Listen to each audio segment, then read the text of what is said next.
So David, I didn't have a chance to read much about you. I just noticed the books on career and fiction. So it's you've been. You know what? I'm not going to spoil it. I'm going to let Aiden ask the question. I can't resist, but I'll wait. Well, you know what, Shrikant, I would say feel free to ask that question because I don't know how deep we may dive into the books deeply. We may not. If you're curious about them, now would be the time I'm to ask. curious about his discovery of Carl Jung for the first time, and then about the book. So can you tell me a little bit about when did you discover Carl Jung, and what is this book on career about? Sure. Two big topics. Yes.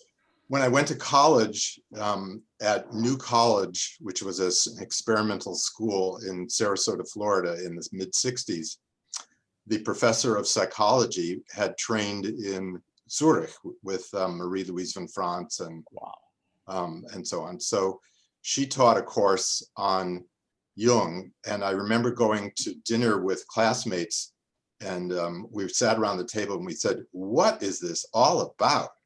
And we were reading 2 essays in analytical psychology as a start. And we were just flummoxed. We just couldn't understand a word of it. And she had a very intellectual approach to it and was sort of outlining one concept after another. And we didn't have any life experience to put with this. And then all of a sudden I started dreaming and remembering my dreams. And it turned out that she had a private practice for students. And so at 17, I entered into at least a form of Jungian analysis. And that was very helpful and productive. And then I moved to Los Angeles after being my first job was as a police reporter. And I knew very well that wasn't going to be my profession, but in fact, I wanted to be some kind of, therapist or counselor, but I knew what could I offer at age 21 to someone who was 40. Mm-hmm. So I needed a sort of another career to kind of be a placeholder until I would be old enough to have something to offer. So I went to Los Angeles, and there I worked with a Jungian, and my dreams exploded. I started remembering, I would have to wake up early and remember my dreams for 45 minutes or an hour and write them down. And I saw that therapist 3 times a week. And in retrospect, I think there was an awful lot of the approach and the material that he didn't get. He was a really sweet man, lovely guy. And the rapport, I think, that I had with him was something that helped me a great deal. But I worked with him for about 2 years. And then I moved to New York, and I had 6 different Jungian therapists in my 20s and early 30s. So this was about 8 total. And again, in all of them, I learned something. It was helpful, but nothing really clicked in terms of what you could call tectonic change, real change of the personality, moving out of some of the things that were haunting me, moods, thoughts, and so forth. And then I met Yoram Kaufmann, and he's the author of The Way of the Image, a book which I wound up publishing. And I started a little publishing company to publish that book. And his orientational approach, he said that he crystallized Jung's ideas. And I think that's a perfect way of describing what he did in that book. That was finally what had an impact.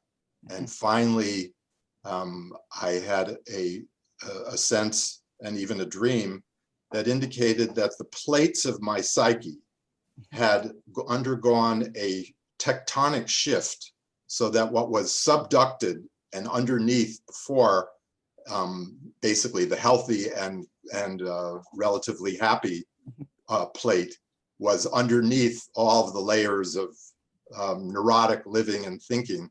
And suddenly, when I started working at that level, the plates shifted, and the other plate went down, and the healthy plate went up. So it was a long haul to reach that point. I was about 35 at the point that happened. And from then on, I started a practice. I started a job as head of the counseling department for JP Morgan Chase, a job that I held while having a private practice. And then I started writing. And I started, in particular, being very interested in the application of Jung's ideas to work and career. And so that was what led me to write that first book. Wow. And the second book was a chapter in that book that took on a life of its own and became the second book. And that fiction book is really a book about getting prepared for love. What's necessary psychologically to have love work. And Jung has this idea that has never really been talked about a lot, about the greater conjunctio and the lesser conjunctio. And the simple way of putting it is that the urge to make a union with another partner, straight, gay, whatever,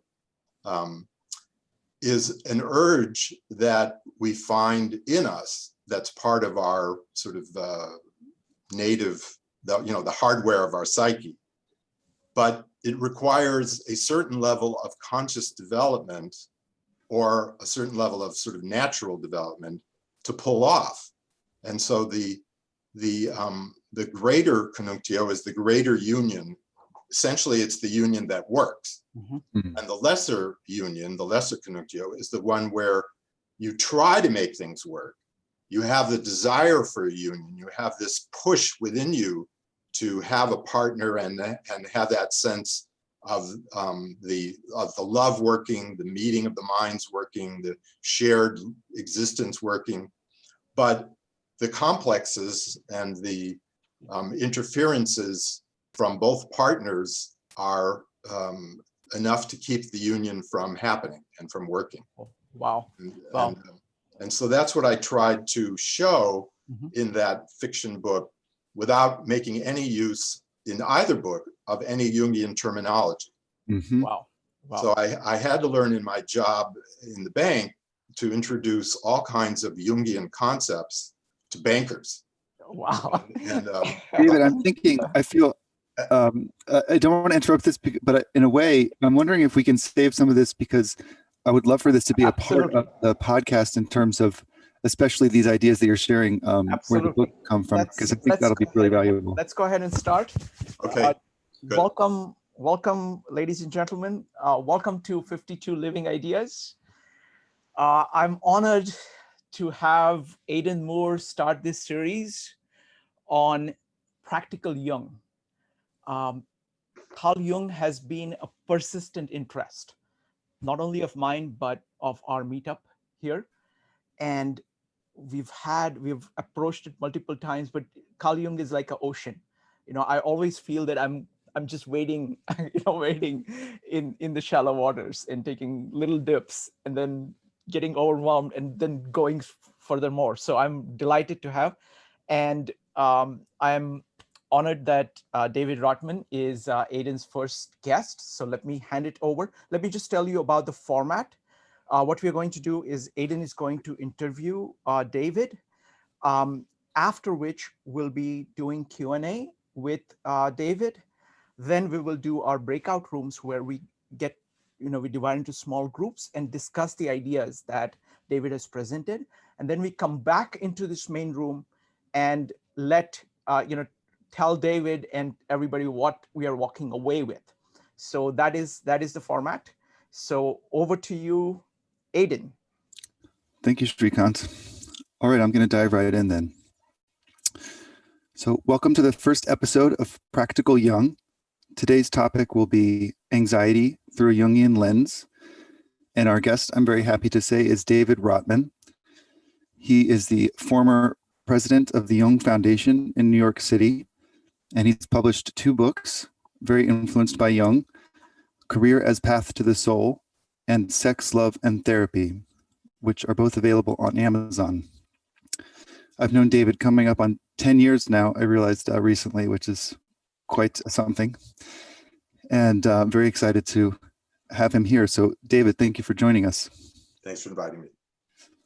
And I appreciated this suggestion of topic, anxiety, because it just feels very topical at the moment. I'm wondering, we all sort of use the word anxiety, experience what we call anxiety. Since today is anxiety through a Jungian lens, I'm curious to know, what do you mean by the word anxiety, or what are you talking about when you talk about anxiety? Well, there are so many different approaches to anxiety. And in fact, I think just about everybody who has an idea of what helps people has a practice, a theory and a practice of what helps with anxiety. And they're all over the map. There's the pharmacological approach. Somebody has a feeling of being ill at ease or waking up with fear or a sense of dread or doom, and they go see a psychiatrist and they prescribe something for them. There's the cognitive behavioral approach, which is probably the most popular one for dealing with those feelings of ill ease. And in that approach, the person who has the disturbing emotional experience of anxiety is taught to recognize their core beliefs and their distorted or dysfunctional thinking, and they're taught to dispute it and challenge it and modify it and so forth. There's Freud's approach that says that anxiety comes from having had a traumatic experience or anticipating the repetition of a traumatic experience. He famously said the ego is the seat of anxiety. Consciousness is the seat of anxiety, and so forth. And there's the meditation approach, and the approach from mindfulness, and there's approach from religious things. Anxiety results from, let's say, being separated from God or from Jesus. There's the dietary approach that says that anxiety comes from eating too much sugar, for example. There's the exercise approach that says anxiety comes from not being sufficiently, in tune with your body and exercising. And then so what we conclude from this is that just about everybody who has something to offer as a theory or a practice has something to say about anxiety, and something that they can demonstrate on a practical basis has helped at least some people, and in some cases, very large numbers of people. So I think one of the things we conclude easily is that anxiety is part of the possibility of human experience. And of course, Auden wrote The Age of Anxiety. So there's cultural explanations that say that anxiety is more prevalent because of the technological age, because people are separated from families, in the new organization of life in the modern world. There's the explanation that also comes from anxiety comes from being in lower socioeconomic status and suffering from a fear that you will lose even that status. There's the feminist approach to anxiety. There's the race-based one. There's the caste-based one. So everybody has a sense that what they've learned and what they know about human beings has some application to relieving those feelings of anxiety. So where's Jung's contribution? What does he have to offer? Well, that can be summarized in a single sentence, which is very rare. And that single sentence is that anxiety results from an image, that underneath anxiety, there is always an image, is Jung's finding. And in fact, he says that the psyche is made up of images. And that's, if you had to explain to somebody from Mars who just landed, who was intelligent but didn't know anything about human life, and you had to say, what is the psyche? You would say it's a collection of images. And parenthetically, this is why that book, The Way of the Image by Yoram Kaufmann, is so helpful. So underlying anxiety is an image that is not conscious. it's in the unconscious, Hmm. or at least it's partially in the unconscious. So the Jungian approach is to say that anxiety on a practical basis can be relieved by becoming aware of what that image was that's underlying the anxiety, raising it to consciousness, and then dealing with it in a creative way that involves consciousness and the unconscious working together as a team, rather than working against each other separately, the conscious trying to go one way and the unconscious trying to go another way. So this is a time for examples, since I've just outlined some theoretical material. So let me give two quick examples. The first is one that I always used at the bank. And this was an actual thing that I witnessed. So I'm walking down the hall, and in front of me is a woman walking 10 steps ahead, and another woman is walking towards us. And the woman walking towards us says to the other woman, "Oh, hi, I heard you were on vacation. How was it?" And the other woman says, the one in front of me, she says, "I have a perfect right to take a vacation." And she keeps walking. And the other woman looks at me like that. And then she goes like this, sort of rolling her eyes in her head. Okay. I forget about it. About 2 weeks later, I'm in a meeting sort of as an observer. I'm not participating. And the first woman who was walking down the hall, who said, "I have a perfect right to take a vacation," says, that first woman is up for the consideration for a promotion. And it's clearly one that she's been aiming for and wants. And they're talking about it in the room. And that other woman, who was the recipient of that snappy remark, says very quietly to the group, "I don't think she's the right person for the job." And the others say, "Oh, really? How come?" And she says, "Because she can't control her emotions." And the others say, they don't even want to know why. They don't even want to know the details. They just say, "Oh, okay, well, we have other candidates." And they go on to other candidates. So that little episode, I realized, scotched that woman's opportunity to be promoted into a role that she clearly wanted and had put herself up for, and so forth. So I would say to the bankers, what do you think was going on in that woman to make that snappy remark? And they would say, "Oh, I know what's going on with her." "Oh, really? What's going on with her?" Of course, in 5 minutes, I would be introducing the concept of complex. But right now they say, "I know what's going on with her. She's really anxious." "Oh, what's she got anxiety about?" "She's got anxiety about the fact that she will be seen as a slacker if she takes vacation." You know, one of the bankers said, "Don't forget, this is America and it's New York. Everybody's supposed to be so busy, working so hard that they don't even have time for a vacation, you know."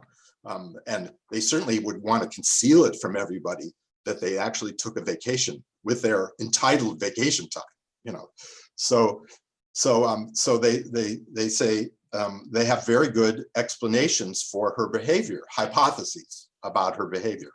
And I say to them, well, then she probably has an image. Remember our little thing here of Jung saying anxiety is always, you know, a product of an image. She probably has an image of the negative impact of it being known that she took a vacation. She probably has an image that it might interfere with her career.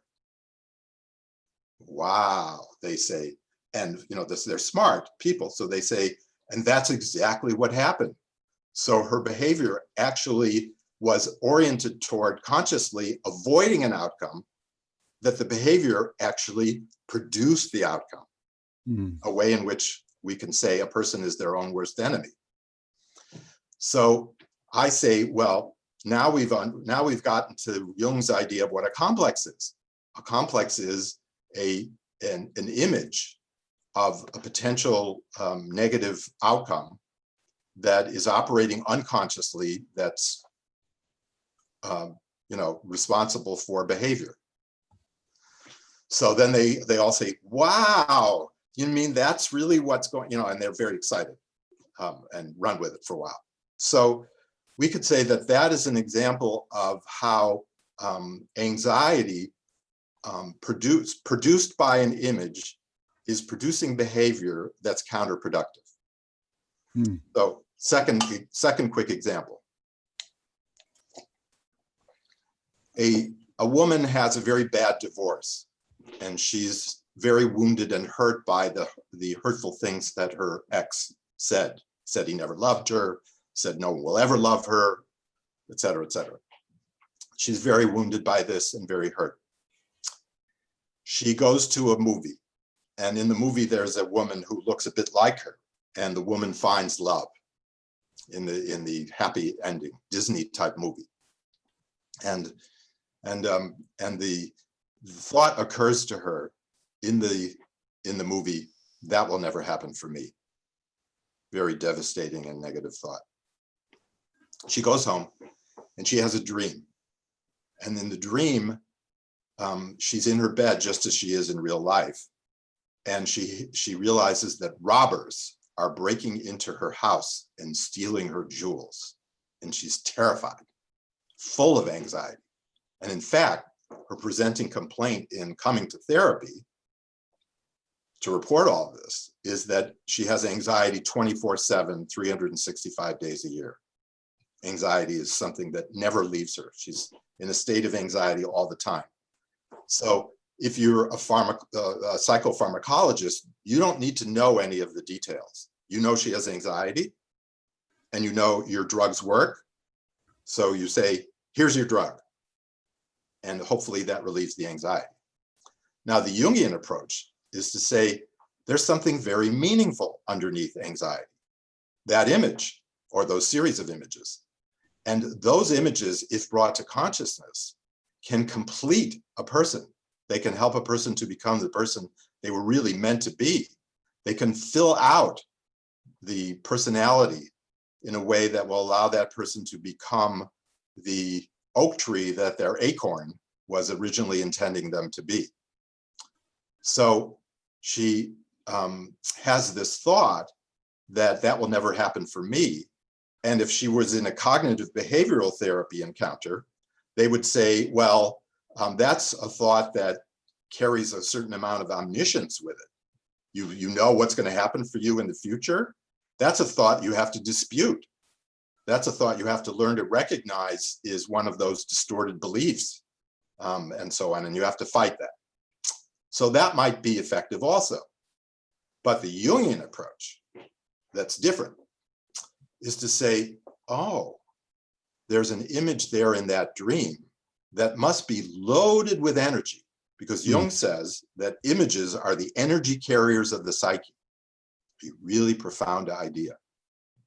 Images are loaded with energy, and when we raise them to consciousness, we can tap that energy.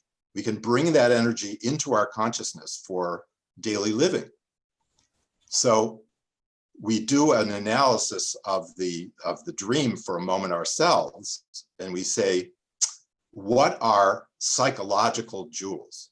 When this woman woke up from this dream, by the way, in a state of terror, she immediately ran to her jewel box in outer life and checked her jewels to make sure that they, and that's Western behavior. It's probably Eastern behavior by now, but there's no category in most people until they get exposed to depth psychology in the West for how to understand images at a symbolic level rather than at a concrete level. Concretely, it would mean she should go check her jewel box. And of course, there was nothing wrong with her jewel box. So we have to ask, what are inner jewels? What are psychological jewels? And what are inner robbers, psychological robbers? All parts of the dream being parts of the dreamer from this point of view. Some dreams need to be interpreted at the objective level about the person or thing on the outside, and some dreams need to be understood at the inner level, on the inside. And this dream calls primarily for the inner world. Some dreams have both. So we would say psychological jewels are your sense of possibility of life, your sense of hope, your sense of self-appreciation, amour propre, as they call it in French, self-regard, your sense of life having a meaning, your sense of life being worthwhile. Those are all precious psychological jewels. And she's not connected to them in her state of anxiety and being so down and so discouraged. So the robbers, they're the part of her psyche that knows the value of those jewels, and furthermore is active and wants to go get those jewels, right, and do what's necessary, even rather dynamically, to go get those jewels. So all that energy is energy that should be in her consciousness, in her approach to life, but instead is in this thieving part of her psyche that still knows what the value is of hope and of feeling a possibility and a feeling that she would have something to offer, for example, in a relationship as a person and as a woman. So the Jungian approach to this is to say that if you put that dream in your pocket and carry it around, and you say, you know what, I recognize now that I have such a thing as psychological jewels. And furthermore, that they need to be kept safe and they need to be cared for. And I need to recognize that I am a person with psychological jewels. Okay, what a boost to the consciousness, and how necessary in the state of anxiety that this woman was living in. And also to know I have inner robbers, inner thieves that I'm carrying around in my pocket from this image. And they're the ones who are producing this terrible anxiety that I'm living with. I have to get to know those robbers. I have to find out what they're about. I have to explore who they are. Well, how did they get that way? And so on. So now you have a process that will allow for the transfer of energy from those robbers into consciousness, which the Jungian hypothesis is will, on a practical basis, relieve the anxiety of that woman. So the gift of images that underlie anxiety is something that needs to be received by consciousness. And when consciousness and the unconscious are working together, consciousness saying, oh, there's meaning in those images. There's a message in those images. The images are pointing to something I need to know about myself and about life. And I'm missing that. And that absence of connection is what's producing the anxiety. That is a tremendous realization that once a person has even one experience, and I've noticed this from 35 years of working with people, once a person has undergone the experience of just once uncovering an image underneath anxiety and being able to work creatively, consciously with that image, the anxiety overall generally starts to fade in a significant way. Why? Why does that happen? Because the unconscious is no longer being shut out by consciousness. When we don't pay any attention to the images under the anxiety, and we don't know them, we're not listening to them, we have a dream and say, oh, stupid dream, what's that about, and so on. The Talmud says a dream is a letter from God. So if we take that attitude, it's nothing, we're dissing God, is the religious approach. So the unconscious cramp in people who have never experienced an image underlying their anxiety, that cramp gets relieved when the consciousness begins to start taking a creative approach to the anxiety. So I would say my final thought of this, going to the next question perhaps, is that the Jungian approach is that the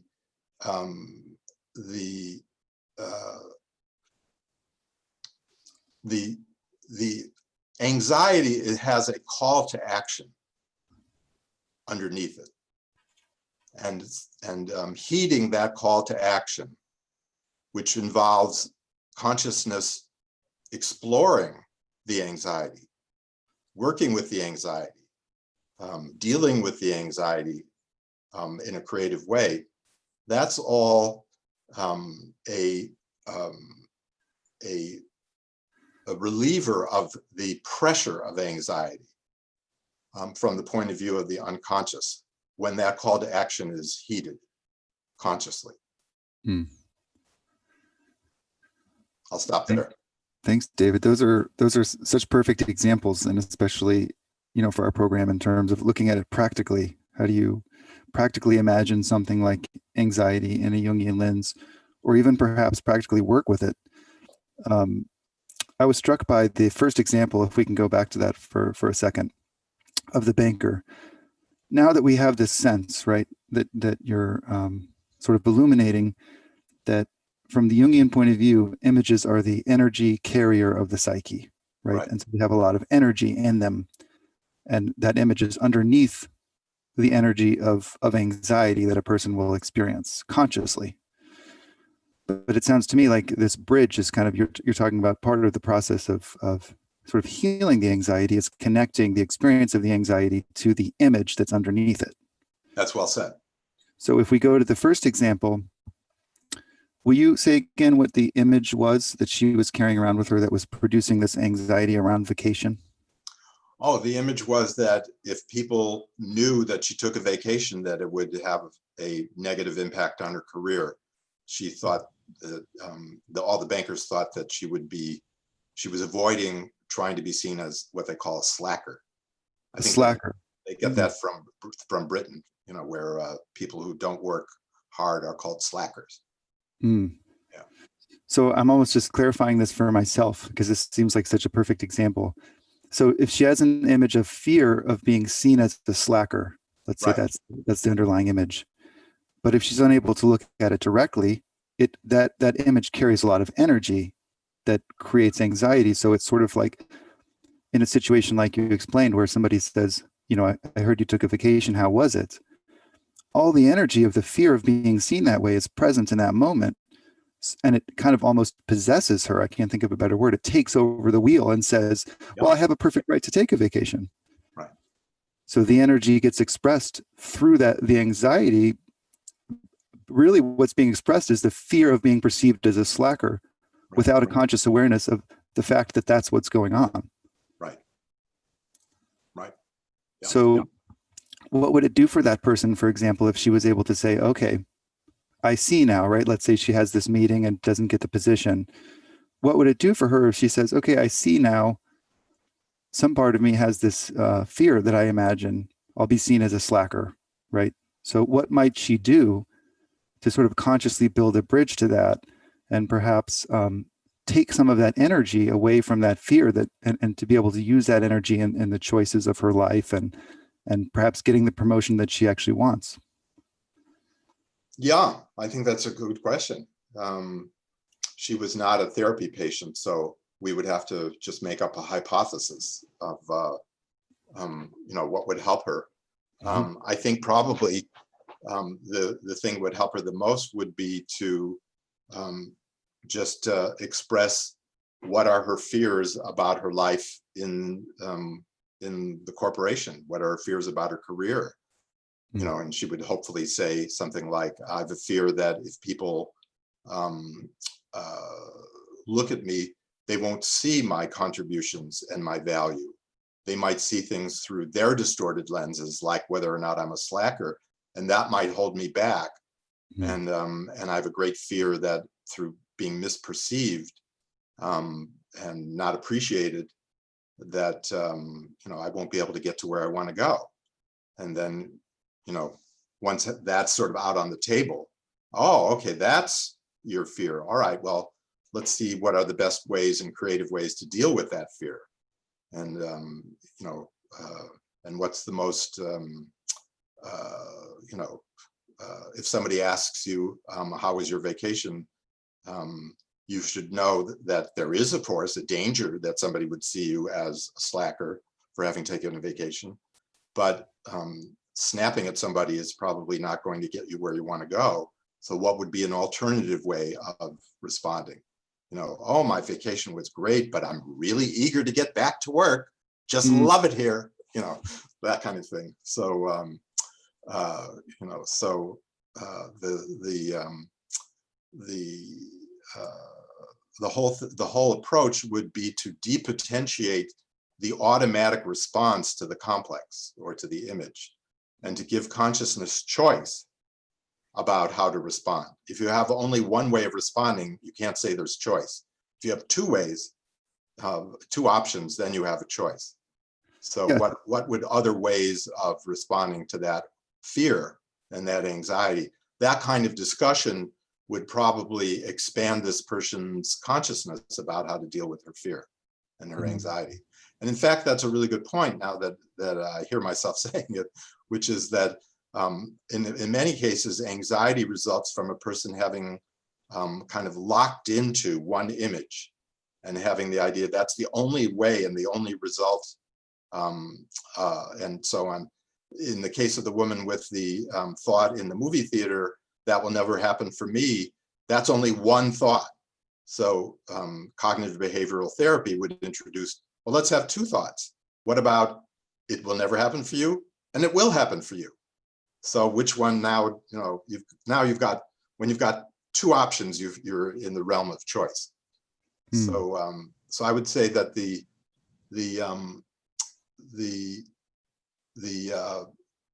concept from Freud that we get is the repetition compulsion. So if you have only learned one way of dealing with things and you've only had one pattern of experiencing, there's this thing about the psyche that we repeat through our own psychological approach to things, the experience that we had repetitively and compulsively, says Freud. And the Jungian approach to that is to say, yes, we do, but it's for the purpose of becoming aware of that pattern and that repetition so that we can enter into the realm of conscious choice, which will give us, you know, more freedom and certainly freedom from excessive anxiety. Sure. Yeah. So having that choice is a step forwards. Yeah. In development of the individual. So it makes me think, if we go back to the banker example, it would be someone asks her how her vacation was. If she's aware of her own image of the fear of being seen as a slacker, she might, if she can separate that image inside of herself from what's really going on in the world, right? Then she can say, uh-oh, here comes that image in myself of being perceived as a slacker. I see it arising and I could see how I could speak out of it. But let me stop for a second and say, you know, do I want to go on this one path and talk about, I have a perfect right to take a vacation, or do I want to think about my job and my relationships and be pleasant and, you know, think of an appropriate answer and go this other path, right? Yeah. We would say that what you've just described is the great value of consciousness, that consciousness offers us choice. And when we're not conscious of things, we don't have choice. Yeah, one thing that strikes me too, David, is we're talking about these individual examples, right? Where people are walking around with their very individual images inside of themselves, versus earlier when you were talking about systematic approaches to anxiety, where there's maybe a cultural perspective of how anxiety should be handled or what it really means and looks like. Is anxiety the same, or is there a distinction there, like an individual experience of anxiety and what that means for consciousness versus sort of anxiety that we sort of share at the more collective cultural level? Well, I'm really glad you asked that question, because a point I wanted to make very much is this point that Yoram Kaufmann makes in The Way of the Image, which he says that each of us has our own personal language of images. And they're what work for us. And they're where we can make progress. And they don't necessarily work for the next person. So if I have anxiety, the idea of robbers stealing my jewels, that image, it's not necessarily my image. It didn't come out of me. It came out of that woman. It's her image. It's loaded with energy for her. and it's part of her personal language of images that she should carry around in her pocket. And Yoram Kaufmann says that the job of the therapist is to learn the individual language of the images of all of their patients, and learn to speak that language and relate to that language. So this is why he says, and it's certainly been my experience, that collective images, images that other people come up with, don't necessarily do much for an individual until they get to their own individual images that come out of their own psyche. And those are the ones that have the potential for transformation, for relieving anxiety, for allowing a person to go through tectonic change and so forth. So that's very much the Jungian approach, to say that collective solutions for something like anxiety, by and large, don't work, because they don't address this big thing that Jung came up with, which was the concept of individuation, becoming the person who you were meant to be yourself as a unique person. So the Jungian thing that can never be said too often is that there's never been a person like you before, and there never will be again. And there's no guidebook on how to be you that was previously written that you could follow. It's a process of discovery and uncovering, who am I? What are my images? What's going on in my psyche? How am I intended to live? In what ways should I, live? And that's all based on the fact that if we trust our psyche, it will produce those individual images. And if we attend to them, that will provide the guidance, and that will provide the direction of how to live. But it won't be something that I can just sort of look at somebody else's images and say, oh, I'll grab that image and I'll work off of that image as if that's how I should live. It's the process of coming to explore oneself and one's own images that, in some ways, from a Jungian point of view, in a weird sounding way almost, you could say that's what anxiety is aiming at. Anxiety is aiming at kind of pointing to the person who has the anxiety, saying, hey, you've got images inside yourself that are part of you, and you can become more you and live more of your own life if you become aware of those images, and it will enrich your life and make your life more full.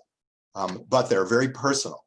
And in fact, you'll have to go through a process, says Jung, by and large, of discarding images that you have, that you've acquired collectively from your parents, your friends, your culture, your school, and so on. I always, at this point in talking about this, bring in a dream that I had in my early 30s, I think it was, that I was in a restaurant with a friend of mine, and this friend is what you would call a guy's guy. He's very into football. He's very into, he's very, very traditional guy's guy kind of guy.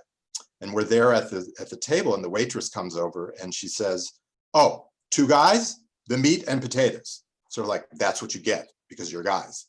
And I say, no, I want the fish and cherries in the dream. And I discussed this dream with Yoram Kaufmann, and he said, it's rare, but occasionally a person has a dream that's a dream for everybody. And that's a dream that's for everybody. Why? How is it a dream for everybody?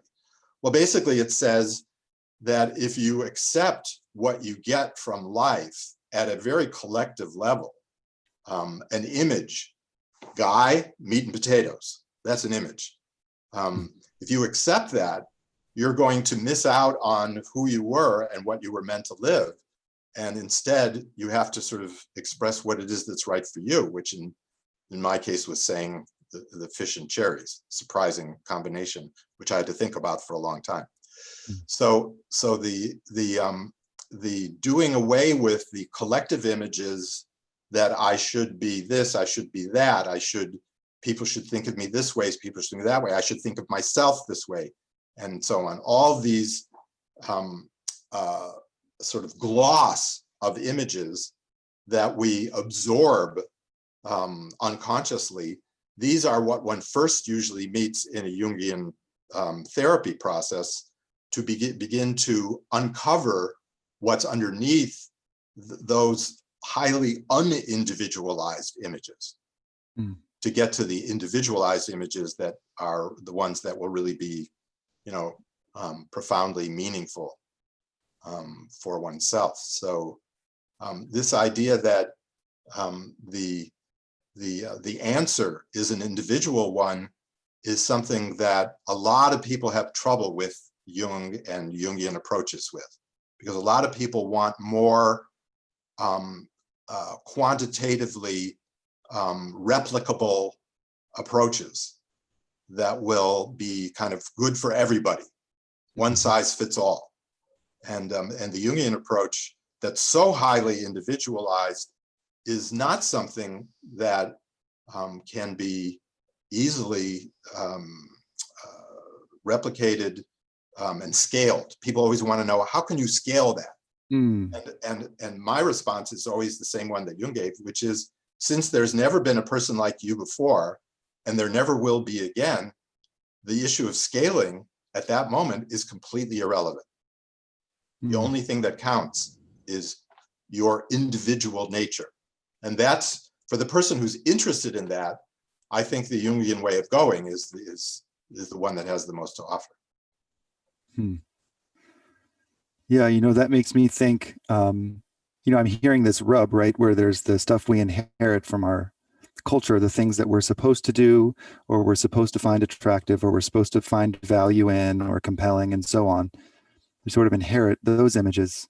But it sounds like you're saying in the Jungian approach, there's images beneath that, once you move through that stuff, that are more highly individualistic. Like perhaps for me, I'll take your example. I'm someone who wants the fish and the cherries. I don't want the traditional masculine meat and potatoes dish. Right. So, yeah, I could see, and perhaps this would lead into a continuing conversation for the future, but I could also see how there's a rub there when the person's individual images are not perfectly in sync with what collectively is supposed to be valued or something. There might be a rub, right, in terms of living oneself honestly, but also being in the world and having a job. And, does that rub, is that something you see as a tension that's a part of this anxiety problem?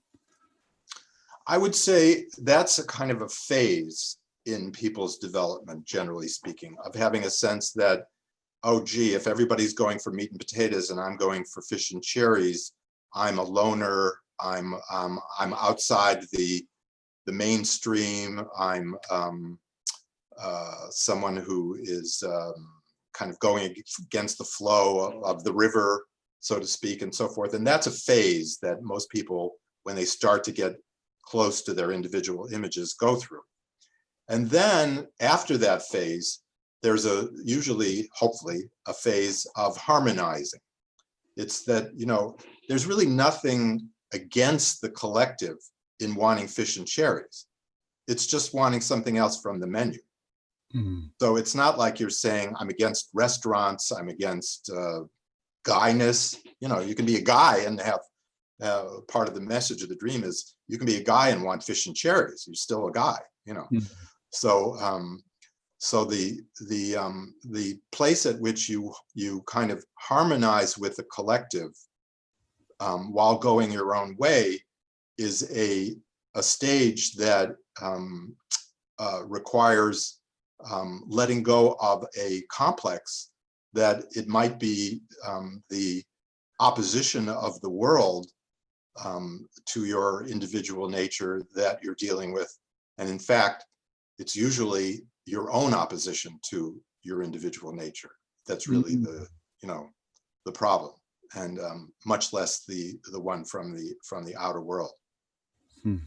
So it's a what I mean by that is that the waitress is part of my dream.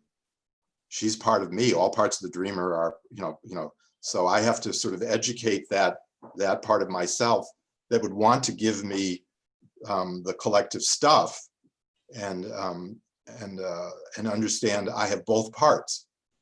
And that's that sort of integrating that inner conflict or that inner opposition would be what would enable me to deal with the outer world successfully in my individual nature. You know, like an example was when I found myself in the bank and I realized I couldn't use shadow, anima, animus, you know, self, you know, all those other terms and concepts for the bank. I realized, oh, well, I don't have to take it as that the bank mentality and the banker's mentality is against me. All I have to do is creatively understand how they can be reached with these concepts, since they have universal applicability and practical application, says Jung. I just have to find a way that they can understand what a complex is without using the word complex. So that's another example of how it's a false dilemma to think that the outer collective world and the individual nature have to be in opposition. It's a false idea. Mm-hmm. Yeah, it sounds to me like some of these conflicts can be dealt with preliminarily within on an internal level and then perhaps faced outwards. Right, and they usually disappear as an outer conflict when you deal with them at an inner level. Yeah, that's fascinating. David, thank you so much. This is just so much fodder for future thought and reading. And I wonder if there's anything that we missed on this topic before we sort of move into closing that you'd like to share. Always good to ask an open-ended question.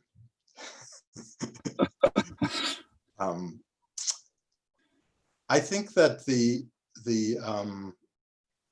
torture of undergoing anxiety and the pain of anxiety are something that we have to have a tremendously feelingful response to. And that would lead to sort of whatever gets you through the night, you know, whatever method works for a person that helps to relieve their anxiety is presumed, as long as it isn't a destructive method. We have to say, great, use that, go ahead with it, go forward. It's from a human level, we have to say anxiety is such a torture that if it helps a person with their, whatever method it is with their anxiety, their panic attacks, whatever, go for it. Having said that, I would say that the richness of the Jungian approach to anxiety as being generated by underlying images that are mostly unconscious, the richness that comes from exploring anxiety at that level is something that is beautiful.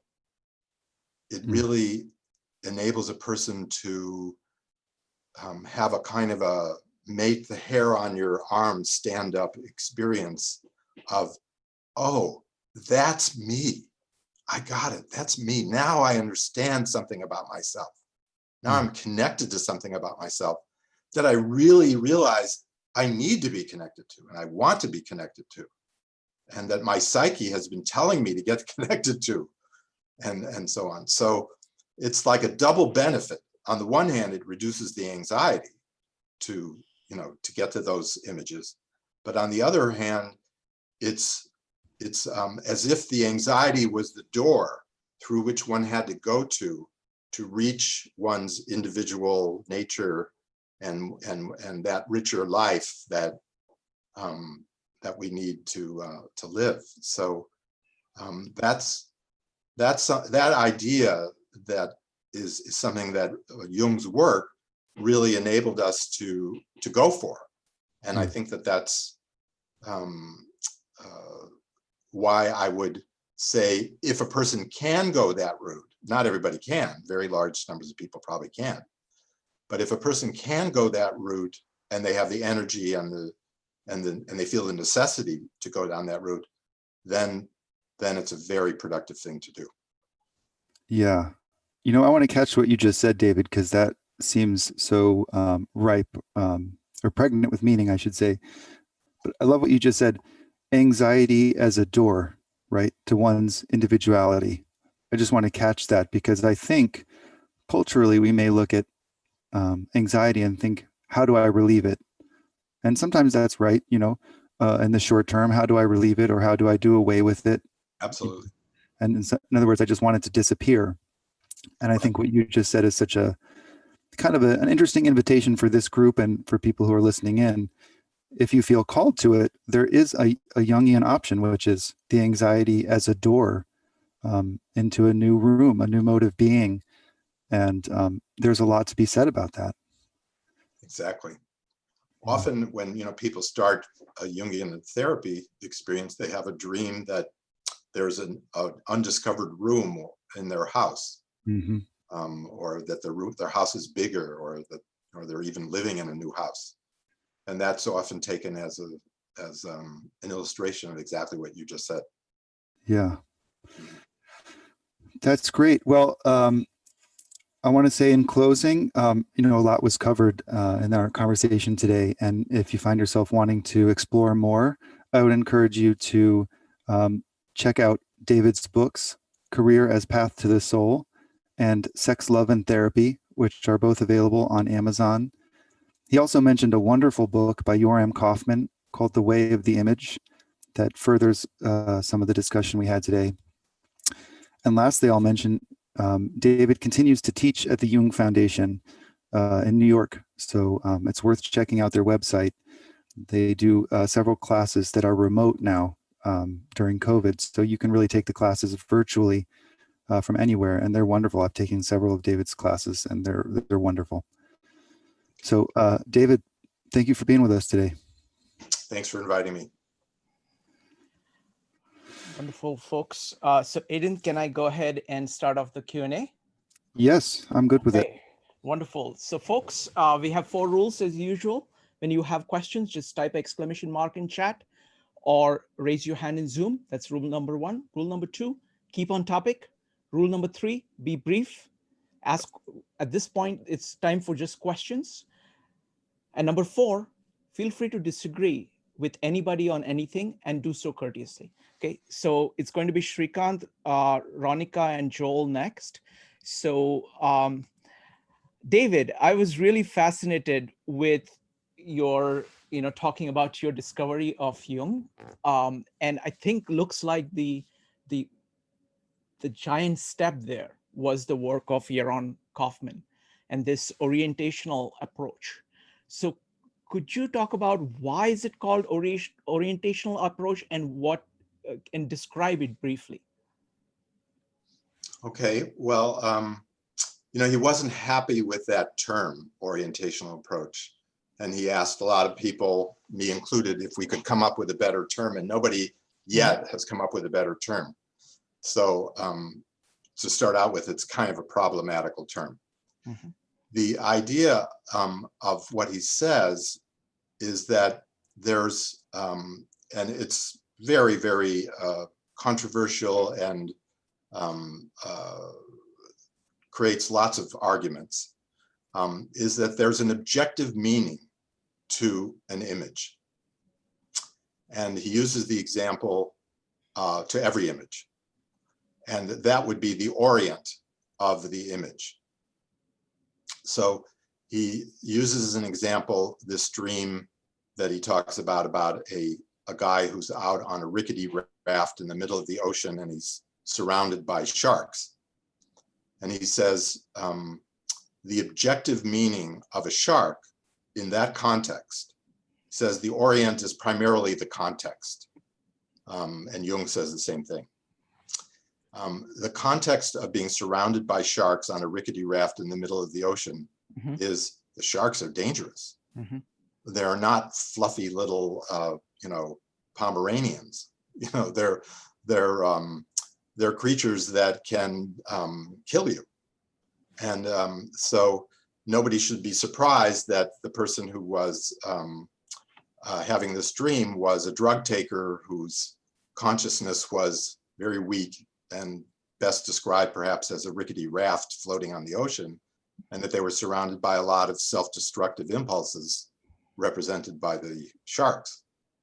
So to say that the dream is all in the hands of the dreamer to say what it's about, or to say that it's whatever the dreamer makes of that. You know, if the dreamer says, oh, I love sharks, sharks are so cool, I love to go see sharks whenever I can, shark movies, and I was, you know, when I woke up to this dream, I thought, oh, that's really cool, a dream about sharks.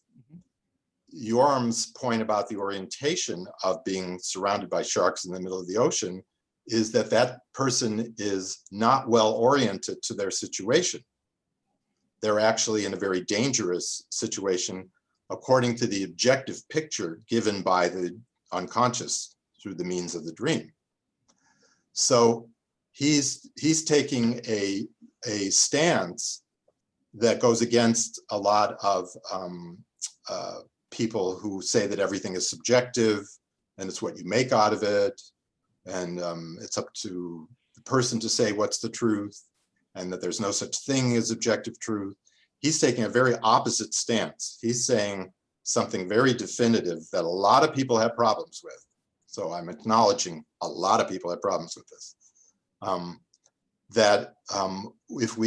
If we look at what the objective facts are about any context and situation, if we look hard enough, we can find the objective meaning and the orientation of that image.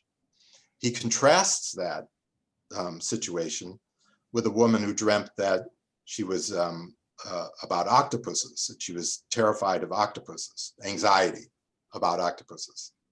And he says, when we go to now we would go to Wikipedia. In those days, when he wrote it, you would go to a, encyclopedia or a dictionary of animal behavior or something. You find out that octopuses are actually not dangerous. They look dangerous with those, tentacles and so forth, but children in Greece play in the water with them and they put them on their face and they're very harmless. So the objective meaning of the image, the orient of the image, would be that she was very frightened and anxious about something that was not dangerous and not necessarily something that would induce fear, in contrast to the shark situation. So he sets these two images against each other. And so the idea that there's an objective meaning to images is something that he feels is something that we can rely on to give us a sense of the cosmos in the midst of the chaos that we're in. So the thing that he warns against, of course, is that people setting themselves up as the arbiter of the objective meaning of things are very often people who have an agenda. And that's what has given objectivity a bad name, is that, people will set themselves up as, the judge and the jury about it. But he says that doesn't invalidate the idea that there is an objective meaning to things. And if you go to a dictionary of animal behavior, you will discover that sharks, are dangerous and octopuses are not. And you won't have to, worry about whether or not you're introducing a subjective factor from your own distortions in your own psychology. Wonderful. Thank you. Thank you very much. So folks, now we've got Ronica, Joel, Linda, John, David, and Kevin next. Try to keep your questions brief. Ronica, go ahead. I'd just like to thank you for the presentation. I'm very interested in Jung therapy and theory.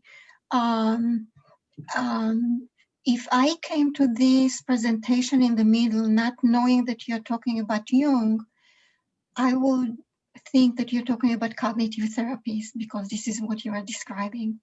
I understand that you don't like cognitive therapies. Oh, no, that's not true at all. And I'm a little, I'm I a have to little, interrupt. I have to interrupt. I'm not done.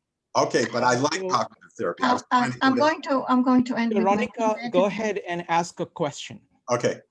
Veronica, go Yeah. ahead and ask a question. I'm taking off, you're probably not aware, I'm taking off by your negative presentation of cognitive therapy. No, I was trying to say how valuable it is.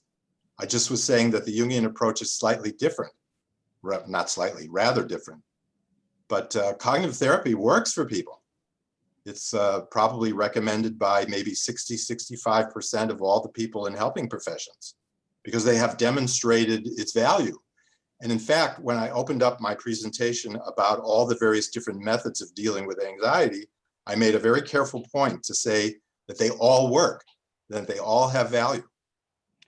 So the difference, to reiterate from the Jungian point of view, is to take the images seriously underneath the anxiety. So to dispute the thoughts and core beliefs in a person's thinking process is very valuable and very useful.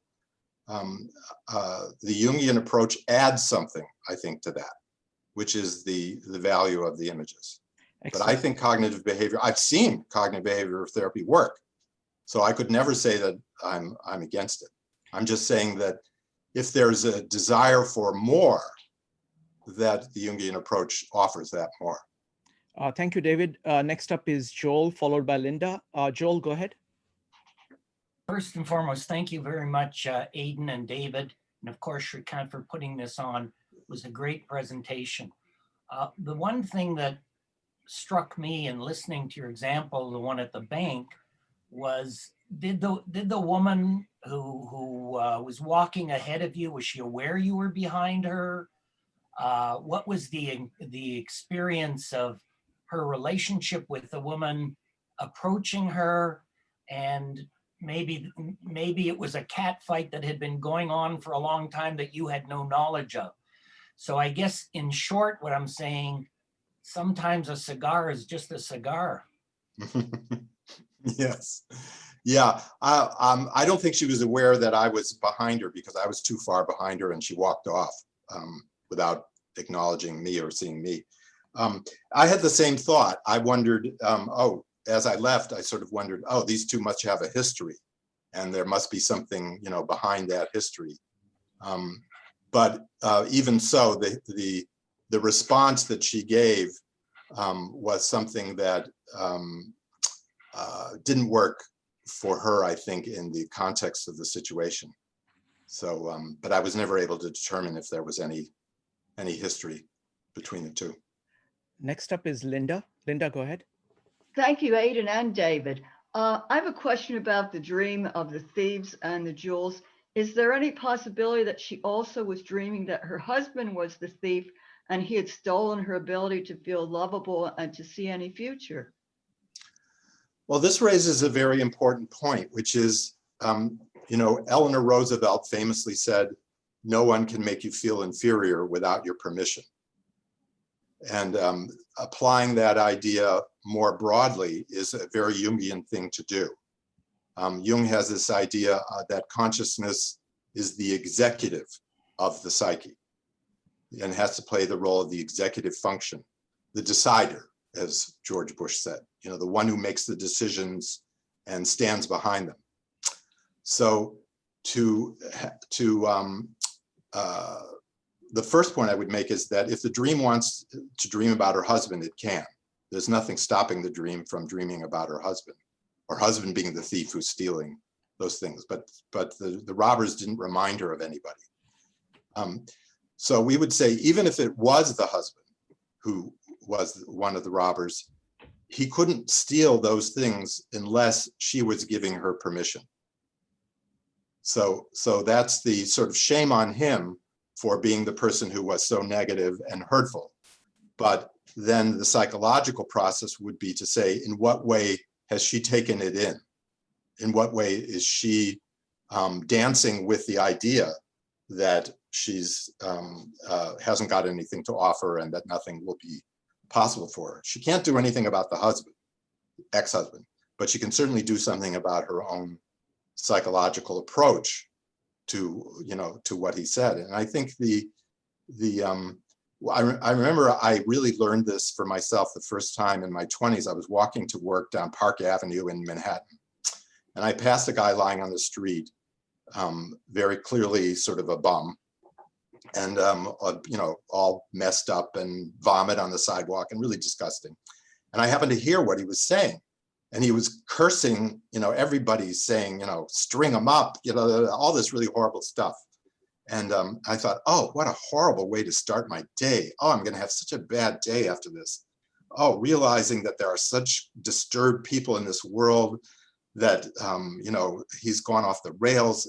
He was somebody's little baby. The mother was so excited to have him. And now he's arrived at this, person who's completely lost in life. And, oh, my day is going to be terrible. And then I got about 20 steps past that. And I realized, wait a minute. Eleanor Roosevelt said, nobody can make you feel inferior without your permission. And so I should apply that here. And I should say, nobody can make me have a bad day without my permission. So I said, okay, I recognize all these thoughts that I had about this, but I'm not going to let it ruin my day. So I'm going to go and I'm going to have as decent a day as I can possibly have. Well, that became something to carry around in my pocket as a life experience, to recognize when I might be giving my permission to experiences that can only go through my psyche and process in my psyche if I give permission. Wonderful. Next up is going to be John, David, and Kevin. John, go ahead. Hi. Thank you both. And I wanted to piggyback on what on what Linda just said, because my first reaction to the robbers in that dream also was to see them as something more negative. I wasn't thinking about it so much as maybe representing the husband, but even if it were representing those parts of the psyche that were, or parts of herself that were trying to rob her, of the positive parts or the genuine parts of herself initially. And so I just really loved the idea that the robbers could actually be a positive thing, like they're the part that knows the value of those jewels. So you could actually turn it, spin that around. And so I like the idea of that, that reframe, and I think the reframing applies for me, and this is kind of related to the other example more, but for me, I think sometimes the distinctions that we make between, say, CBT and Jungian or whatever, and all the different theories, are sometimes a little bit artificial. Because when you were talking about the anxiety, like how to approach, John, can you ask a question? Yeah, I don't have a question so much as just comments, and just to see what you might want to that we can do during the takeaways. Oh, okay. All right. Right. Next up is David Bloom. Not so much yeah, okay. Thank you. Yep. We're doing Q&A now. What we'll do is we're going to do breakout rooms where you get to discuss this amongst a small group. And then when we come back, everybody can give their takeaway. Okay. Okay. Next up is David. Okay. David Bloom. Thank you. Love the talk, David. So glad that you were the guest for Aiden's first podcast. I do these things occasionally. I'd say most of them are just completely in non-alignment with what I'm interested in, and I think you're dead center, and I really love it. My question is around the image of anxiety itself, because like when you keep saying anxiety, the creation of an image of anxiety, I think, is also changing, because I think in our culture, people, when they hear anxiety, they feel like, oh, you're a stressed person, or you shouldn't have fears. And so from your perspective, my question is our image of anxiety changing, sort of shifting from it's okay to be imperfect, it's okay not to be human? Because I think there's a wrestling with a very old rigid, like you have to be this, That's clearly not in alignment with being human, but I think a lot of our anxiety is still rooted in that old image. So what are you seeing the trends where how the definition, the image of anxiety itself is changing? That's a profound question. I think, in short, Jung's idea about this is that culturally, we're very little along the way of understanding that images are, what the psyche operates with, the operating system of the psyche, and that it would be also important to understand that images are underneath anxiety experiences. And he thinks that it will take 600 years before culturally it really kind of penetrates into collective consciousness, that this discovery has actually been made. I always use the analogy that in the old days, when something happened at the court of the king, like the king died or the queen, gave birth to a baby or the princess got married or something, it would take days for people at the outer reaches of the kingdom to get the news, and they might be toasting the king, and he's already dead for weeks, toasting the health of the king. And I always remember that the Battle of New Orleans was fought in the War of 1812 after the peace treaty had already been signed, but they hadn't gotten the news. The Treaty of Ghent had been signed. So collectively, we haven't gotten the news that this way of dealing with anxiety is a new way of dealing with it, a new approach, and that it offers a great deal. It offers a great deal for individuals to discover who they are and have a richer life, as I talked about, but it also offers something enormous collectively, that we could see that the images that create war and create conflict are also images. And, around the time that I was watching Jung's famous video where with the BBC, where he says, when one man has an image, another man will die. And, he's saying images lead to action, the call to action. Around that same time, I read an account in the front page of the New York Times that a man in India had a dream that his wife was having sex with his best friend. So when he woke up, he killed her. And he felt justified. So you could say that it will take 600 years for people like him to get to the point where they can understand dreams and images at the symbolic psychological level, because there's so little awareness of that broadly. Everyone who can take an image as an inner image or symbolically is in the tremendous advance guard, the avant-garde of human development, and is 600 years ahead of everybody else, says Jung. So I would say that the short answer to your question is perhaps that anxiety,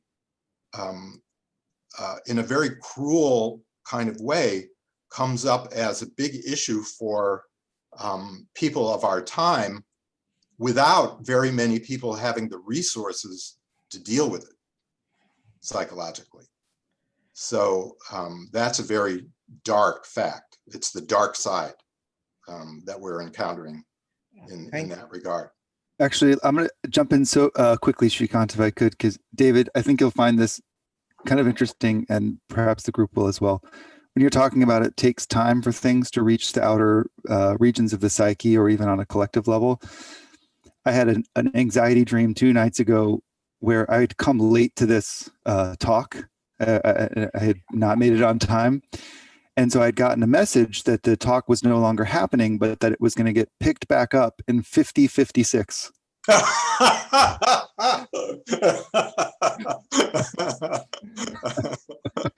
As you talk about this, very deep, imaginal stuff, I wonder maybe it will take a few thousand years to really get picked up, perhaps.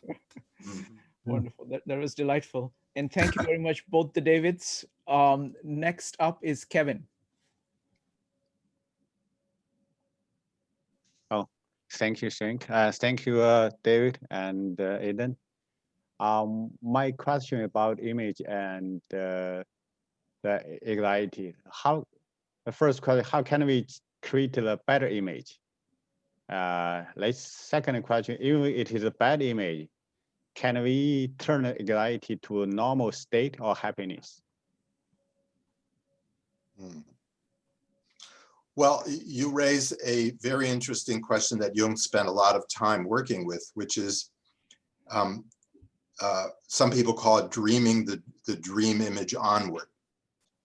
So let's say in the case of the woman with the robbers, if she were to say, I need to know more about these robbers.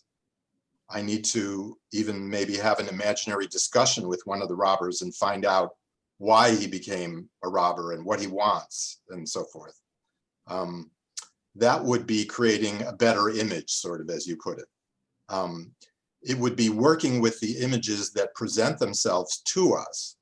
So remember, Jung's idea is that we're constantly being flooded with images, that our psyche is made up of images, and that I have to have an image of brushing my teeth in order to go brush my teeth.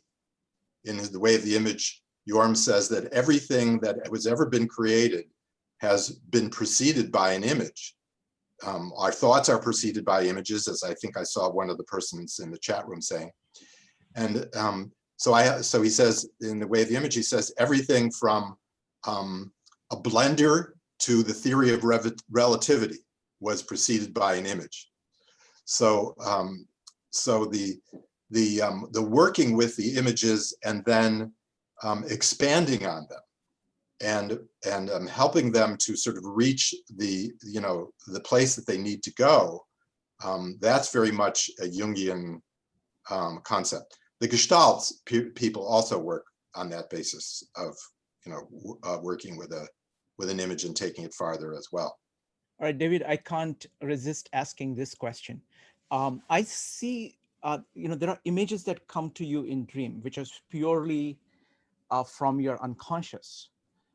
But when an artist produces something like, Jung producing the images in the Red Book, you are using your unconscious, but it's conscious, you're consciously looking at it, you're modifying it. So what is the difference between images in a dream and images that an artist creates? Well, it's an interesting question. Jung took up that question in his piece on art and artists. And he sort of makes a distinction between those artists who are sort of visionary artists, where it just comes out of the unconscious and there isn't any conscious editing and processing and so forth. It just kind of spews out the artistic creation and so forth. And those artists who work over their material, I probably have literally 100 different versions of my little novel that I worked over and over and over and over and over again, eliminating this dialogue and eliminating that dialogue. So it's not a visionary piece whatsoever. The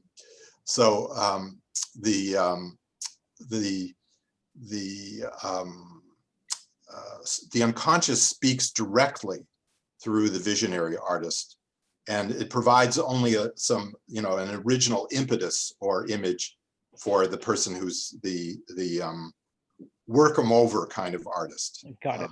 Kind of Excellent. So folks, so here we come to the end of the Q&A.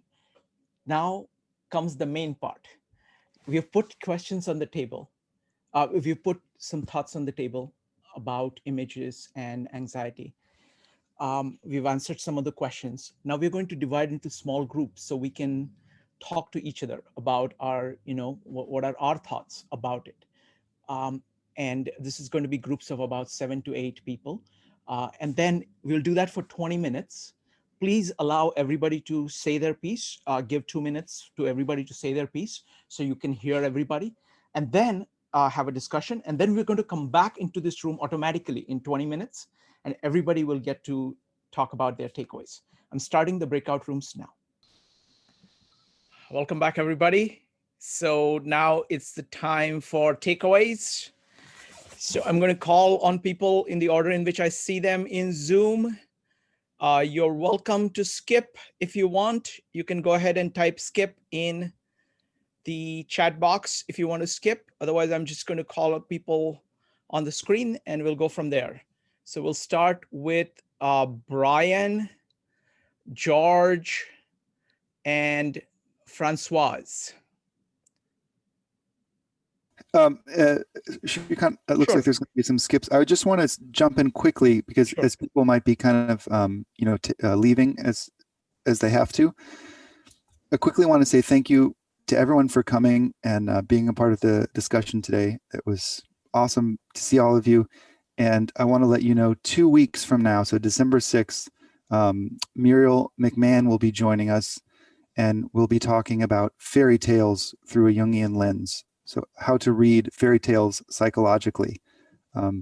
It's going to be an awesome topic. And so hopefully I will see you there. If the event is not up yet, it will be shortly. And just wanted to let you know that that was coming. Absolutely, but most people will stick around because this is where people get to find out what everybody else is walking away with. So even if they skip, they don't want to talk about it. They want to hear what other people have to say. Okay. Wonderful. So next up is, let's see. I lost my chat in here. Okay, let's start with David Bloom, Tova, and Jyoti. David Bloom? I was really struck by how fast our group bonded. I mean, people were very expressive and supportive. It was rather amazing. We all hadn't met each other, so there was just a incredibly warm, supportive energy. And we quickly really just sort of got into the topic of conversation. Talked about how some people analyze their dreams and how much they do it. So I just took from the whole thing that everyone really, really resonated with this topic, and it really attracted a fantastic group of people. So I was very pleased with our very brief but very interesting interaction. Oh, wonderful. Thank you. Thank you very much, David.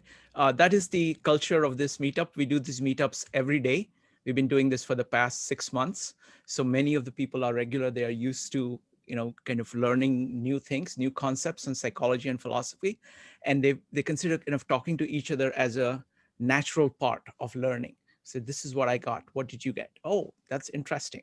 And so that's wonderful. And thank you very much for pointing that out. Really appreciate that.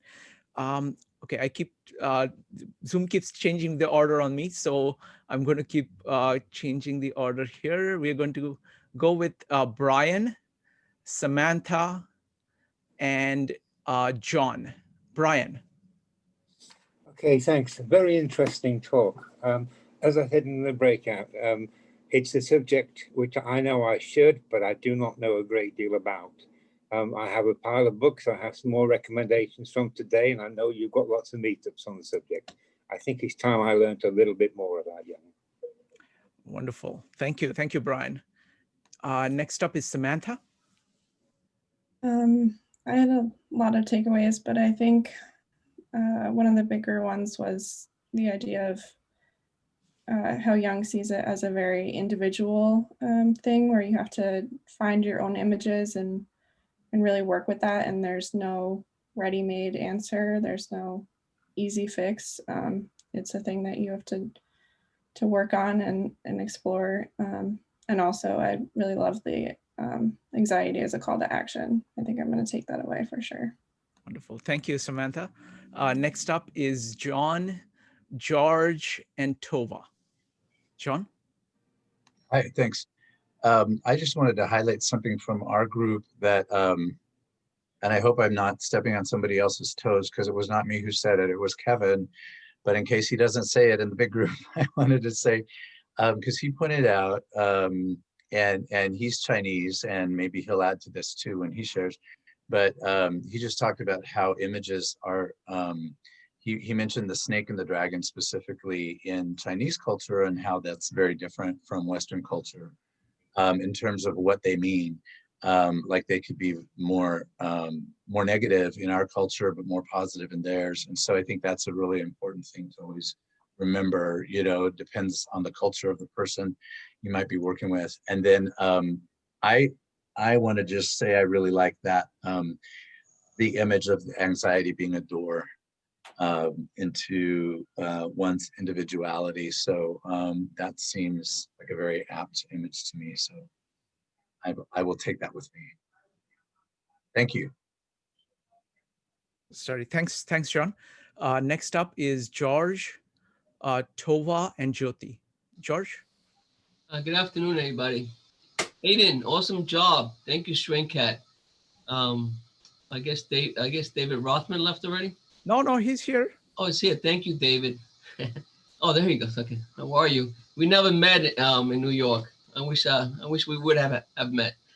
I also want to thank my small group. Aiden, I met your dad. Awesome guy. Thank you, Samantha and Judith and Scott's sister. I just want to underscore what Samantha said. I loved how David described anxiety as a call for action. I think it's quite important. I guess the last thing I would like to say is I would love to have heard more regarding the paradoxical element of image. You know, it's not only this, but it's also that simultaneously. And I wonder how that relates with the subjective approach with regards to image work. But I guess that could be for another day, unless you want to respond to that immediately, David. If you have time, anybody. But anyway, that's all. Wonderful. Thank you very much, George. So David and Aiden, George is the person who got me interested in Jung. I'd been following his meetups on Jung for a long time. And the first meetup, I remember going to Bryant Park, just a couple of blocks from my place, where we talked about the 7 sermons to the dead. So I'm indebted to him. He's a Jungian analyst based in New York. So look forward to that both of you can connect. He knows Aiden very well, of course, but David, I would recommend George anytime. Next up is Tova, Jyoti, and Linda. Tova. Hi, I love the discussion. I love the energy that we all had in the breakout session. It was interesting because for me, at least personally, I don't dream, but I have very visceral responses to either songs that I can't understand because they're not in English, or to poems that are not necessarily also in English. So I just have a response to the essence of what I'm connecting to what they are, and then they turn out to be exactly what it was that I was looking for. And I think that's just due to me being a musician. So I'm just wondering, I guess, if that's an experience that's also been noted or spoken to. But overall, yeah. So I had a great time. Thanks so much. Wonderful. And David, if you would like at the end to respond to anything, you're welcome to do that. You can keep notes. So whatever you would like to talk about, you will have time to kind of address anything that you want to address. Aiden, your type exclamation mark. Would you like to say something?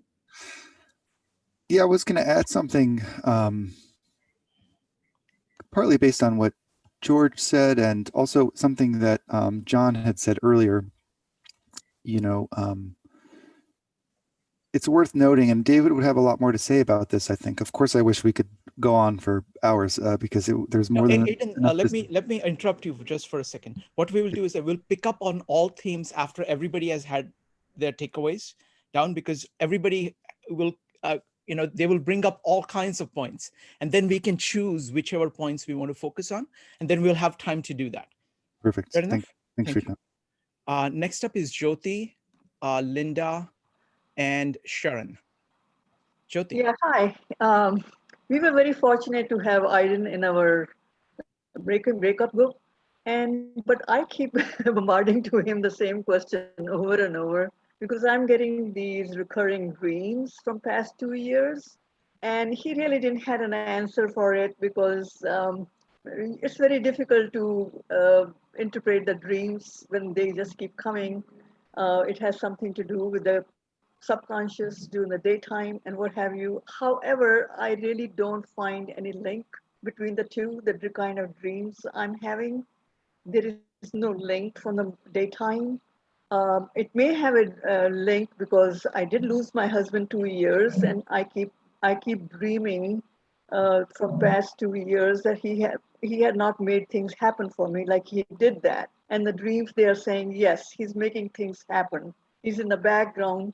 He's not in the forefront. But I don't think of that during the daytime, and I'm kind of stuck in that mode. They are recurring dreams. I want them to stop coming. I want him, but I don't want to keep, dreaming. That kind of makes me think I'm probably feeling very helpless to him.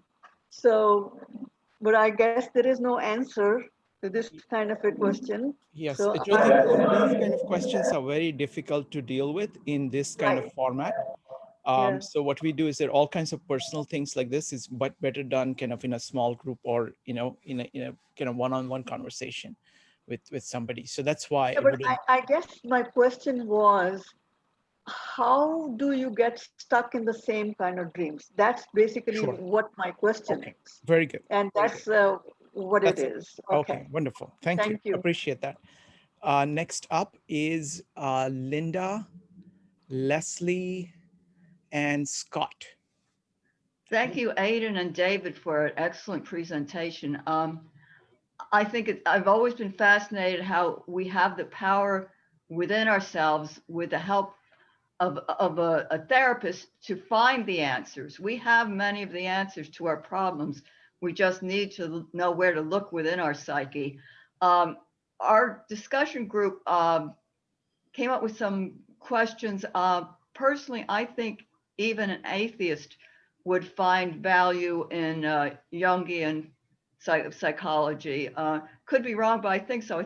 Just today, someone who did not follow religion, I suspect, would find a lot of value in what was discussed. Thank you, gentlemen. Yeah.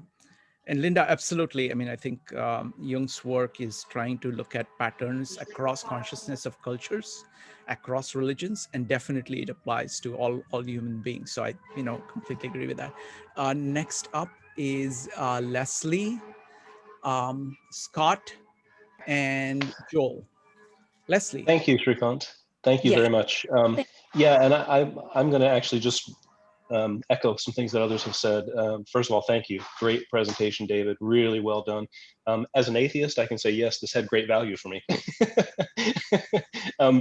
I also just want to say a primary area of research for me is music perception and cognition. So cognition in a musical context. And so, but Jung is brand new to me. This is new. These are new concepts, and I appreciate the clarity with which information was presented today, David, and the way that Aiden and Shrikant, both of you, facilitated the dialogue. So really just a thank you for enlightening me more today. Thank you.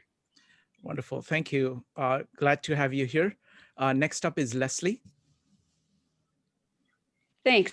I was in the group with David Bloom and Sharon and Tova, and this was, I think, and a couple other people, but it was one of the most magical breakout groups. We don't know each other, but for just a few minutes, it's like we were close friends. It was magical. And with the speaker, I just wanted to thank you, David Rottman, for giving us such concrete tools to address everything about ourselves that is hard to touch and see. Thank you. And I like the idea of embracing anxiety as a call to action. I always view anger as information. And I guess this is just a reminder that every emotion we have is information that we can take and take it into account as we live. Thank you, Leslie. Next up is going to be Joel, Judith, and Shari. Joel? Thank you, Shrikant. The only thing that I can suggest for people who are having recurrent dreams is you need to get a St. Bernard puppy. And I won't say any more about that, but the people in our magical group may understand that even better than I do, for sure. Thank you. All right, with that, Joel, next up is Judith, Shari, and Marco. Judith? Yeah, thank you. I also want to say that in my breakout group, it was very, very interesting. It's a really nice forum to be able to talk with people that you don't even know anything else about on just this one small topic, and the ideas that come out are really interesting. So they've already mentioned, the ideas, some things I've already heard go by, the idea of, anxiety as a call to action.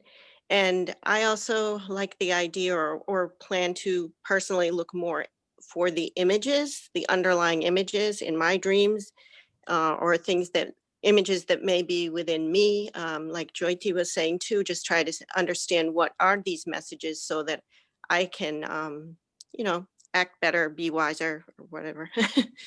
Thank you. Thank you, Judith. Next up is Shari, Marco, and Mike. Shari? Hello, everyone. I first just want to say thank you to my fabulous, brilliant nephew, Aiden. I'm just blown away with the presentations. And I was going to send him a text asking this question, but I'll just throw it out here now. To prepare for the conversation, looking at fairy tales and Jung, are there readings that you would recommend, maybe on the brief side, since it's 2 weeks from now, to kind of prepare for that conversation? I would love to be a little better equipped to participate. Thank you, Shari. And I second your admiration for your nephew here. I wanted to do something on Carl Jung because this is a recurring interest, not only of mine, but of my Meetup. And I said, okay, whom should I reach out to? And Aiden is the person that I thought of, though I had met him only just a couple of times at a Meetup, but his comments and his general approach and his both kind of the ability to understand the depth of ideas and ability to bring it to application is remarkable. So I'm really delighted that he's doing this series. And we'll get to this question at the end of all the takeaways. Thank you, Shari. Next up is Marco, Kevin, and Anna. Marco, go ahead. Yeah, I just, this was an excellent meetup. And thanks so much for the information. And I'm definitely looking forward to looking into images as a way of, and yeah, images and like the jewels and seeing anxiety in that way. And yeah, and thanks. Thank you, Marco. Next up is Kevin. Kevin, Mike, and Anna. Kevin, go ahead. Yeah, this is my takeaway. Maybe image anxiety could be the nature action we cannot control. What we can control is our interpretation about the reaction of anxiety. We could find a way to guide to all them to the positive. Thank you. Thank you, Kevin. Mike, the gentleman for magical realism, I yield you 3 minutes. Oh my. Thank you. I enjoyed this. I learned a lot. The biggest thing I learned was the concept of images governing our life. I had always thought from others that it was myths and the story we tell ourselves in our head. But now I realize that story, David has told me that story now is illustrated and is even more powerful. And I thank you for that. A second item is that the story we tell ourselves, the illustrated story, has changed with what's going on in the country now, with the polarization and COVID-19 quarantine. And I view that we may well be headed into a national PTSD syndrome that'll take us a while to recover from. And I would like to hear more or think more, or I will think more about how we handle that. Thank And you. I yield the balance of my time again. Gratefully accepted. Next up is Anna. Oh no, let's do Ronika and then Anna. I skipped Ronika. Nothing for Ronika? Okay, Anna. Okay, okay, that's skip too. All right, so now firstly, I'll go to Aiden.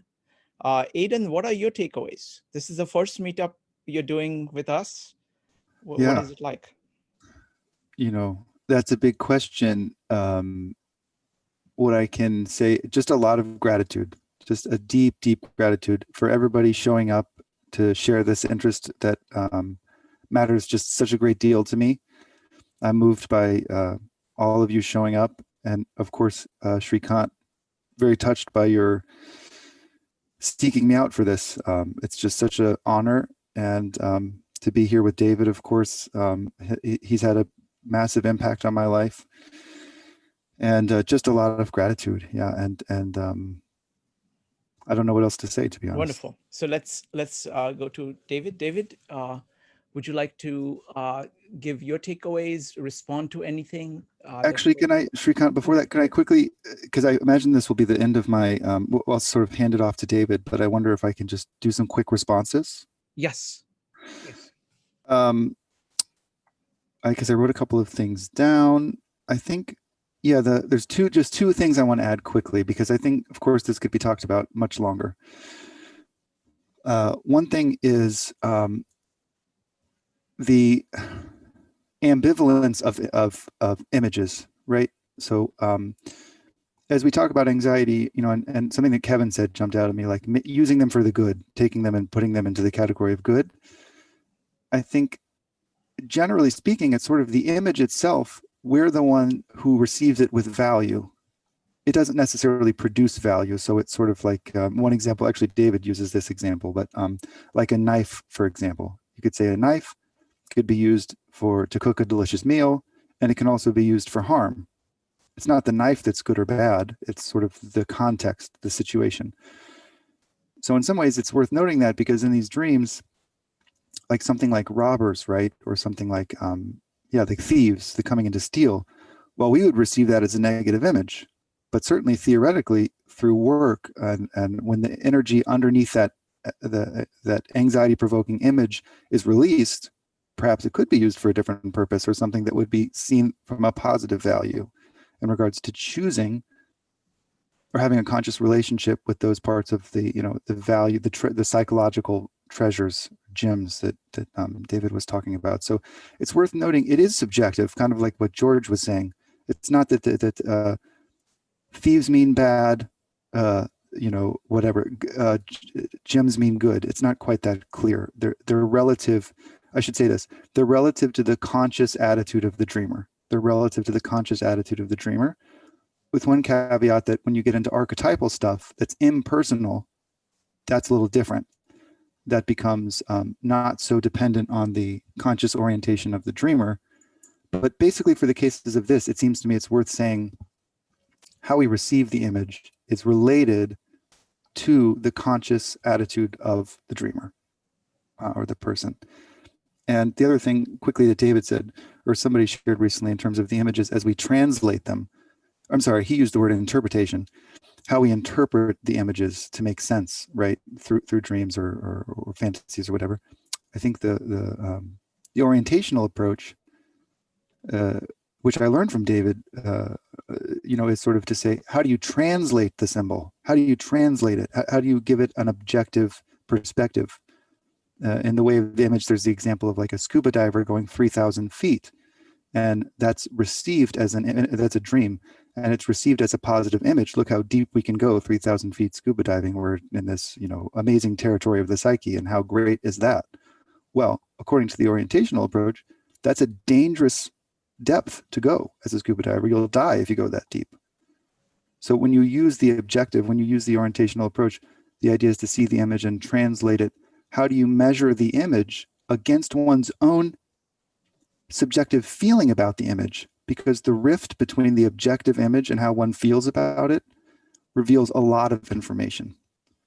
that would be the translating approach as opposed to the interpretation approach. Wonderful. So let me give my takeaways before handing it over to David. I was really blown away by the presentation because I'm a very much of a visual person. I've always been. And I'd not realized, how much, what can you can do it. I know that, for example, as human beings, our visual cortex is very powerful. Our ability to process, information visually, complex information visually is very powerful. Our right brain's ability of seeing things, seeing patterns which are hidden in a lot of, which our conscious mind has not yet grasped, is amazing. And I think this, looks like the orientational approach seems to be leveraging that better than what I've seen. So I'm really looking forward to exploring that further. And David, I'm grateful to you for introducing that to me. So David, now the floor is yours. You can respond to anything that you want. You can talk about your takeaways. Go ahead, sir. Well, first, thank you, Aiden, so much for inviting me to do this. It's quite something to experience. And Shrikant, thank you so much as well. Just a couple of quick ones. One is, Jung means something really broad by the image. He means something visual, he means something auditory, he means something kinesthetic. One should be aware, for example, that when a psychotic person hears a voice, that's an auditory image, as an example. So he wants the image to be understood very broadly. The thing about not dreaming came up in our breakout group, and I was saying that my experience is, if you put a pad of paper and a pen by your bed and say for a week, I'd like to have a dream, I'll pay attention to my dream. Almost everybody in the course of a week will have at least one dream, even if they haven't remembered dreams for 10 years or something like that. And we know from the physiologists that we're always dreaming when they study it in the sleep lab. The issue about the repeating dream is something that is very important. The interesting thing is that when you look in detail at repeating dreams, there's always something that's slightly different in each version of what seems to be a repeating dream. And without going into all the details of the dream, you can't really reach the meaning of the dream. Jung's famous example of that was that a guy who brought him a dream about something that happened at a table, and they weren't able to make any headway with that until the guy gave him his association to the table. And we wouldn't have been able to make anything out of that dream either. The association to the table was, it was at that very table that his father told him that he was cutting him off from any future money. Oh, now we have a whole thing to understand what that dream was about. So without the personal associations to all the details of a dream, it's very difficult, unless the dream is a very sort of archetypally themed dream, it's very hard to know what the dream is about. So that exploration of the dream images and their associations is something that Jung called taking up the context, or taking up the associations of the dream. And that's, essential to really understand a dream. The last point I would make about this is that all our images in some degree are things that have an unconscious component. So I always turn around at this point and say, you could tell me what's on my back, but I can't see what's on my back. So a dream tells us what's on our back. So to be able to see it, right now, I would have to be able to have a mirror to look what's on my back, or I would have to have you to tell me what's on my back. This is called an Archimedean point of view. Archimedes was the famous Greek who said that if you gave him a place to stand and a lever large enough, he could move the earth. So you would need a place to stand outside the earth, like on another planet. So outside the box is another way of putting it. So in order to be able to get the message, for example, of what's going on with the husband, you would need someone who could bring to the translation, as Aiden so well put it, of the image, an approach, a hypothesis of the meaning based on the personal associations and on the objective nature of the image, the orient of the image. And that person would have to have a pretty good sense of what is going on in life. So it had been around the track. So to find out what is the meaning of it, you know, that person would have to have some knowledge of psychology, of human life, of practicalities, of hopefully of sociology and philosophy and art and science and so on, and bring all of that to bear on the orient of the dream. So that's why it's very difficult for people to find out what is the meaning of their dreams and their whatever. But it's not impossible. It's really a case of what you put into it is what you get out of it. So if you have the idea, I should be able to understand my dreams like that, good luck, you know. So I think the final point I would make about anxiety is if your anxiety has something of great depth in it and great meaning in it, it's going to take an approach that has some awareness of what depth of meaning is about. So you can't expect that to get it from the guy who sells you your paper on the corner. It's got to come from somebody who's, like I say, been around the track about this kind of issue. My experience of this is a very interesting one for me, that the ideas that I introduced today are sometimes ideas that take many sessions in working with people or in classes to reach, and that there's often very much a kind of a buildup of sort of you know, idea that kind of leads to that idea that images underlie our anxiety. Here in this, you know, one-shot format, which I rarely have ever done, I kind of like zoomed it out there, zoom, and it was an experiment to see how it worked. And it doesn't clearly work with a lot of people, but it also does work with a lot of people. So I think that's my main takeaway. Wonderful. Thank you. Thank you very much, David. And again, I'm just grateful that you're here. I think it was a perfect start to Aiden's series on Practical Jung. And Aiden, this is fantastic start. And I think this is, you know, we are onto something. And I think this format of kind of getting somebody who can present a deep idea in a way that reaches, I was blown away by David's observation that he couldn't use Jungian terms to talk to bankers. He had to translate it into forms that they could actually use. Now that's actually a good practice, because if you can only talk in jargon, then you don't know what you're talking about. If you can translate it so that any human being can actually get it based on whatever they know, whatever their experience is, then you really know stuff. So I think that was great. And Aiden, I'm looking forward to it. Folks, the next one is going to be 2 weeks from now. It's going to be on fairy tales, and Aiden will tell about it. We're going to announce it. I'm going to put the page up tonight and hand it over to Aiden to add the details. Aiden, could you talk a little bit about the one coming up 2 weeks from now? Yes, thank you, Shrikant. So our guest will be Muriel McMahon. She's a Jungian analyst in Ontario, and she also has trained at the Assisi Institute, where she's an archetypal pattern analyst.